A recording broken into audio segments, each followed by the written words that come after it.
স্বাস্থ্য বিভাগ স্বাস্থ্য বিভাগ go back we want justice Assam সরকার আসাম সরকার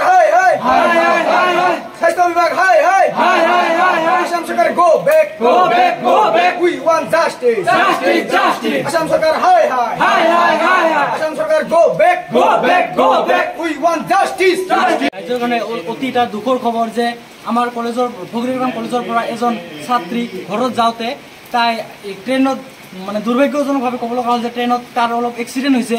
তাৰ পিছতে আমি আমাৰ ফগৰিগ্ৰামৰ যি হস্পিটেল আছে তাতে আমি লৈ আহিছোঁ, কিন্তু ইয়াত মানে এজন ডক্টৰো নাই। আমাৰ ফগৰিগ্ৰাম অঞ্চলত 1 লাখ এপ্ৰক্স মানুহ আছে। এই 1 লাখ মানুহৰ কি মানে জীৱনৰ মূল্য নাই নেকি? আমি 1 ঘণ্টা পাৰ হৈ গ'লে এতিয়ালৈকে ডক্টৰক কল কৰি পোৱা নাই। আমাৰ মানে এজন মানুহৰ মানে আমাক এৰি যোৱাৰ অৱস্থা, এতিয়ালৈকে আমি ডক্টৰক পোৱা নাই। আৰু তেনেকুৱা আমি যে তাক কিবা মানে নাৰ্ছে আহি সহায় কৰিব তেনেকুৱাও একো নাই। আমাৰ মানে সুবিধাই নাই। আমাৰ মানুহৰ মানে এক কথাত ক'ব গ'লে জীৱনৰ মূল্য নাই। এনেকুৱাও হৈছে আমাৰ ফগৰিগ্ৰাম অঞ্চলত। এনেকুৱা হস্পিটেলত আমি আহিছোঁ, এতিয়ালৈকে মানে আমি হাৰাই পোৱা নাই একো। আমি কলেজৰ ফগৰিগ্ৰাম মহাবিদ্যালয়ৰ ছাত্ৰ। We want justice.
ৰাজ্যৰ কাৰণে অতিটা দুখৰ খবৰ যে আমাৰ কলেজৰ ফগৰিগ্ৰাম কলেজৰ পৰা এজন ছাত্ৰী ঘৰত যাওঁতে তাই ট্ৰেইনত মানে দুৰ্ভাগ্যজনকভাৱে ক'ব লগা হ'ল যে ট্ৰেইনত তাৰ অলপ এক্সিডেণ্ট হৈছে। তাৰ পিছতে আমি আমাৰ ফগৰিগ্ৰামৰ যি হস্পিটেল আছে তাতে আমি লৈ আহিছোঁ, কিন্তু ইয়াত মানে এজন ডক্টৰো নাই। আমাৰ ফগৰিগ্ৰাম অঞ্চলত 1 লাখ এপ্ৰক্স মানুহ আছে। এই 1 লাখ মানুহৰ কি মানে জীৱনৰ মূল্য নাই নেকি? আমি 1 ঘণ্টা পাৰ হৈ গ'লে এতিয়ালৈকে ডক্টৰক কল কৰি পোৱা নাই। আমাৰ মানে এজন মানুহৰ মানে আমাক এৰি যোৱাৰ অৱস্থা, এতিয়ালৈকে আমি ডক্টৰক পোৱা নাই। আৰু তেনেকুৱা আমি যে তাক কিবা মানে নাৰ্ছে আহি সহায় কৰিব তেনেকুৱাও একো নাই। আমাৰ মানে সুবিধাই নাই। আমাৰ মানুহৰ মানে এক কথাত ক'ব গ'লে জীৱনৰ মূল্য নাই। এনেকুৱাও হৈছে আমাৰ ফগৰিগ্ৰাম অঞ্চলত। এনেকুৱা হস্পিটেলত আমি আহিছোঁ, এতিয়ালৈকে মানে আমি হাৰাই পোৱা নাই একো।